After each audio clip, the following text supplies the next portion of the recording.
Class 11th accountancy chapter हमारा चल रहा था financial statement final accounts with adjustment. Part number 2 हम स्टार्ट करते हैं। कुछ एडजस्टमेंट हम डिस्कस कर रहे थे। 5 एडजस्टमेंट्स हमने पढ़ ली थी। हम आते हैं 6th एडजस्टमेंट पर जो हमारी है डेप्रिसिएशन। डेप्रिसिएशन क्या होता है? हमारी जितनी भी एसेट्स होती हैं, स्पेशली फिक्स एसेट्स जो होती हैं, जैसे हमारी होगी प्लांट मशीनरी, फर्नीचर वगैरह, बिल्डिंग, ये जैसे जैसे पुरानी होती चलती है इनकी कीमत में कमी आती चलती है। प्रतिवर्ष इनकी कीमत में कमी आती है, उसे डेप्रिसिएशन या ह्रास कहा जाता है। इसकी एडजस्टमेंट सी के बारे में हम देखें। यदि ये एडजस्टमेंट में हमारे को दिया जाए, मतलब क्वेश्चन में एडिशनल इन्फॉर्मेशन में दिया जाए, इसका मतलब इसकी एंट्री हम लोगों ने पहले नहीं की है। सबसे पहले हम बात करते हैं प्रॉफिट एंड लॉस अकाउंट में। जब भी किसी मशीन की कीमत कम होती है तो उसके कारण हमारे को हानि होती है, और हानि हो जाने के कारण उसको प्रॉफिट एंड लॉस अकाउंट की डेबिट साइड पर दिखाया जाता है। तो देखें, प्रॉफिट एंड लॉस अकाउंट की डेबिट साइड पर दिखाएंगे टू डेप्रिसिएशन ऑन फर्नीचर या डेप्रिसिएशन ऑन मशीनरी। अब दूसरी साइड जो है इसे हम दिखाएंगे बैलेंस शीट की एसेट साइड पर, क्योंकि बैलेंस शीट की एसेट साइड पर हमारी मशीन है, प्लांट है, फर्नीचर है, बिल्डिंग है, कुछ भी है, ये सभी हमारी संपत्तियां हैं, हमारे एसेट्स हैं। तो हम सबसे पहले दिखाएंगे मशीन की जो फुल वैल्यू है, एक्चुअल वैल्यू है, उसको हम यहाँ पर दिखा देते हैं, वर्ष के प्रारंभ में जो कीमत थी। उसके बाद जो डेप्रिसिएशन आया, हमारा डेप्रिसिएशन जो उसके ऊपर लगा, उसकी जो कीमत कम हुई, उसको मशीन की कीमत में एसेट साइड में से माइनस करते हैं। कि साल के शुरू में इसकी कीमत 1,00,000 रुपये थी, 10,000 डेप्रिसिएशन हो गया तो साल के आखिर में इसकी कीमत 90,000 रह गई। इसलिए डेप्रिसिएशन को हम लोग माइनस करते हैं। वैसे भी यदि हम देखते हैं तो प्रॉफिट एंड लॉस अकाउंट की डेबिट साइड पर जब हमने दिखाया तो ये एक तो डेबिट साइड पर एंट्री हो गई, दूसरी एंट्री इसकी क्रेडिट साइड पर होनी चाहिए थी। जब हमने एसेट साइड पे की और वहाँ पर लेस करके दिखाया, इसका मतलब वास्तव में कहाँ की एंट्री हो गई? क्रेडिट साइड की एंट्री हो गई। यदि क्वेश्चन में हमारे को ट्रायल बैलेंस में दिया जाए डेप्रिसिएशन, तो इसे हम प्रॉफिट एंड लॉस अकाउंट की डेबिट साइड पर ही दिखाते हैं। इसका मतलब इसकी एडजस्टमेंट्स सब जगह हो चुकी है। अब केवल लॉस के तौर पर हम इसे प्रॉफिट एंड लॉस अकाउंट में दिखाएंगे। नेक्स्ट जो एडजस्टमेंट है वो हमारी है ऋण पर ब्याज, interest on loan, adjustment number 7। Interest on loan का मतलब ये हुआ कि जो हम लोगों ने उधार लिया है या दिया है उसके ऊपर ब्याज की एडजस्टमेंट किस प्रकार से होगी। तो 3 टाइप के से एडजस्टमेंट्स होती हैं इसकी। पहले हम ए पार्ट लेते हैं इसका। पहला है लिए गए ऋण पर ब्याज, जिसको हम कहते हैं इंटरेस्ट ऑन लोन टेकन। देखो, पहला तो ये होता है जब हमने उधार लिया। अगर हमने उधार लिया है तो इसके ऊपर हमें इंटरेस्ट पे करना पड़ेगा, और जब हमें इंटरेस्ट पे करना है तो इससे हमारे को लॉस होता है। तो सबसे पहली बात है प्रॉफिट एंड लॉस अकाउंट की डेबिट साइड पर हम दिखाएंगे टू इंटरेस्ट ऑन लोन, क्योंकि हमारे को लॉस हो रहा है। हमने जो लोन लिया हुआ है उसके ऊपर हम इंटरेस्ट पे करेंगे। दूसरी बात है बैलेंस शीट में हम इसको दिखाते हैं, क्यों? क्योंकि जो हम लोगों ने लोन लिया हुआ था वो हमारी लायबिलिटी थी, तो उस लोन को हमने लायबिलिटी साइड पर दिखाया था बैलेंस शीट की। तो इसके ऊपर अगर हमने इंटरेस्ट भी देना है तो वो भी हमारी लायबिलिटी हो जाएगी। इसलिए इसको हम जो लोन था बैलेंस शीट की लायबिलिटी साइड पर उसी में लिख देंगे ऐड इंटरेस्ट ऑन लोन, और ऐड करके जो अमाउंट बाहर बचेगा उसे हम दिखाएंगे। मतलब एक तो ये प्रॉफिट एंड लॉस अकाउंट की डेबिट साइड पर आ गया और दूसरी बैलेंस शीट की क्रेडिट साइड पर आ गया। अगर ये interest on loan taken trial balance में दिया जाए तो इसे प्रॉफिट एंड लॉस अकाउंट की डेबिट साइड पर दिखाया जाता है। बी एडजस्टमेंट इसकी हम देखते हैं, जो दिया गया दिए गए ऋण पर ब्याज या इंटरेस्ट ऑन लोन गिवन। अगर हमने लोन दिया है किसी को, उधार दिया है किसी को, उस पर इंटरेस्ट की बात करेंगे। अगर हमने उधार दिया है किसी को तो उस पर हमें लोन के ऊपर इंटरेस्ट मिलेगा। अगर हमने किसी को उधार दिया तो वो हमें इंटरेस्ट देगा, और यदि हमें इंटरेस्ट मिलता है तो उससे हमें लाभ होगा।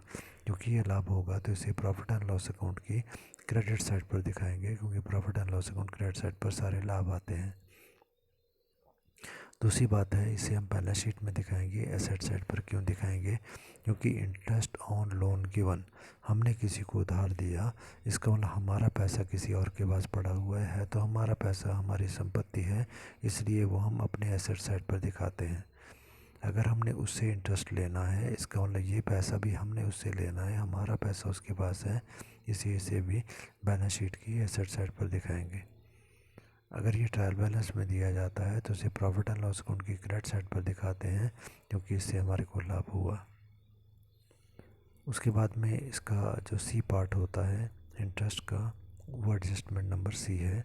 छिपे हुए ब्याज का समायोजन, हिडन एडजस्टमेंट्स। देखिए अब hidden adjustment for the interest को किस प्रकार से करते हैं। छिपे हुए ब्याज hidden adjustment of the interest का मतलब ये हुआ कि जब इंटरेस्ट के बारे में क्लियर कट साफ शब्दों में तो कुछ नहीं बताया गया, परंतु उसके अंदर एक कुछ बात ऐसी छिपी होती है जिससे हम ये अंदाज़ा लगाते हैं कि ऐसे इंटरेस्ट हमको देना पड़ेगा या लेना पड़ेगा।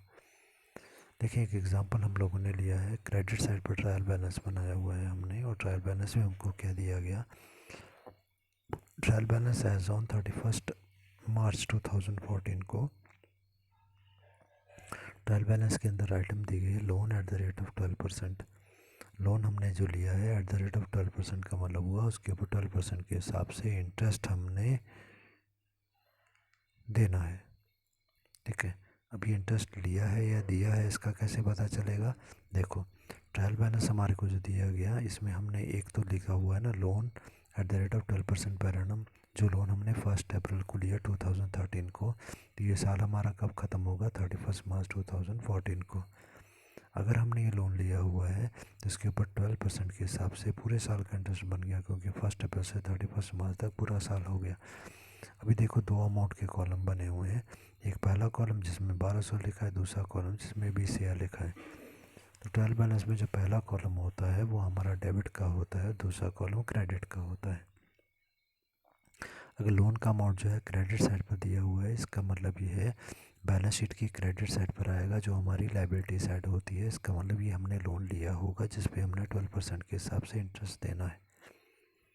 साथ ही उसके नीचे लोन के नीचे हमारे को दिया गया इंटरेस्ट ऑन लोन, और ये डेबिट साइड पर दिया गया है और इसका अमाउंट है 1200।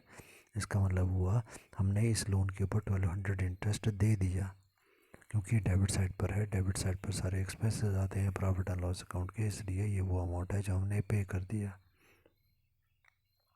अब देखें हमने लिखा है इसे छिपा हुआ ब्याज या हिडन इंटरेस्ट और गर्भित ब्याज या इम्प्लाइड इंटरेस्ट कहा जाता है।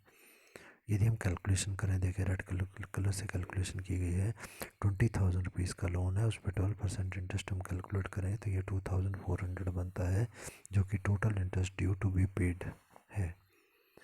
अब क्वेश्चन में इसकी अगली लाइन देखें, total interest due is 2,400 less interest paid. कितना इंटरेस्ट पे किया, ट्रायल बैलेंस हमारे को बोलता है कि 1,200 रुपीज़ इंटरेस्ट हमने पे कर दिया। 2,400 में से 1,200 पे कर दिया तो बाकी कितना बच गया, वो भी 1,200 बच गया। This is the outstanding interest, is outstanding amount of the interest which is to be paid. क्योंकि अभी हमने पे करना है इसलिए सबसे पहले आते हैं प्रॉफिट एंड लॉस अकाउंट में। ट्रायल बैलेंस हमको बताता है कि इंटरेस्ट और लोन 1200 हमने दे दिया, तो प्रॉफिट एंड लॉस अकाउंट की डेबिट साइड पर हम लिखेंगे टू इंटरेस्ट और लोन 1200, वो 1,200 रुपीज़ जो कि एडजस्टमेंट में हमारे को ने जो कि ट्रायल बैलेंस में हमको मिला था। उसके बाद अभी हमने कैलकुलेट किया कि 2,400 तो टोटल बनता है, उसमें से 1,200 दे दिया तो बाकी बच गया 1,200। तो इंटरेस्ट ऑन लोन के नीचे हम लिखेंगे add outstanding interest 1,200। Outstanding interest का अमाउंट है 1,200 रुपीज़, तो हम लिखेंगे 1,200 के नीचे 1,200 और इसे जोड़ देंगे, क्योंकि ये भी हमने देना है और ये भी हमारा खर्चा है इसलिए हम इसको जोड़ रहे हैं। तो टोटल खर्चा हमारा कितना बन गया, टोटल ड्यू बन गया 2,400 का profit and loss account debit side. अब आते हैं बैलेंस शीट की लाइबिलिटी साइड पर।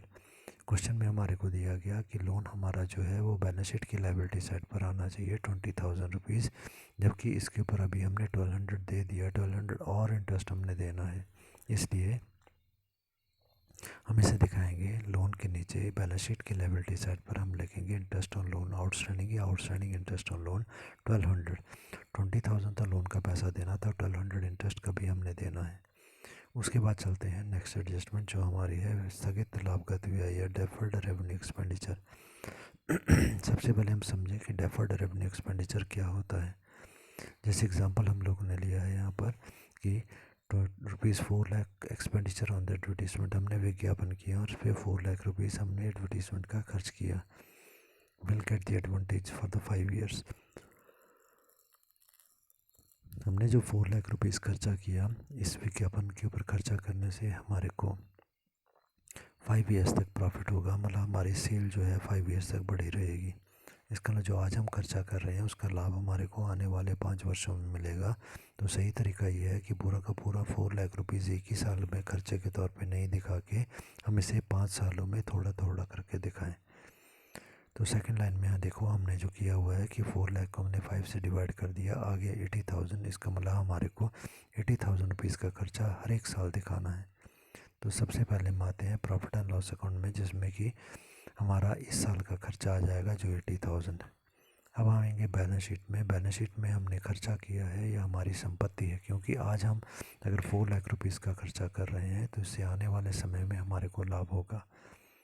तो एडवर्टीजमेंट हम 4 लाख रुपीज़ दिखाएंगे, जिसमें किसी की 80,000 रुपीज़ हमारा खर्चा हो गया है इस साल का। तो बाकी कितना बच गया, 3,20,000, जिससे कि आने वाले वर्षों में हमारे को लाभ होगा। ट्रायल बैलेंस में हम लोग इसको दिखाएंगे बैलेंस शीट की एसेट साइड पर, क्योंकि ये बचा हुआ लाभ है जो हमको आने वाले वर्षों में मिलेगा। नेक्स्ट एडजस्टमेंट जो है अप्राप्य तथा संदिग्ध ऋणों के लिए संचय और reserve for the bad and doubtful dates. बहुत ही इंपॉर्टेंट एडजस्टमेंट है, काफ़ी मुश्किल एडजस्टमेंट है जो बहुत कम बच्चों को समझ में आती है। ज़्यादातर बच्चे इसको याद करने का काम करते हैं, तो इसलिए ध्यान से समझे कि क्यों और कैसे किया जाता है। तो देखो इसका एग्जांपल हम लोगों ने लिखा है राइट साइड पे।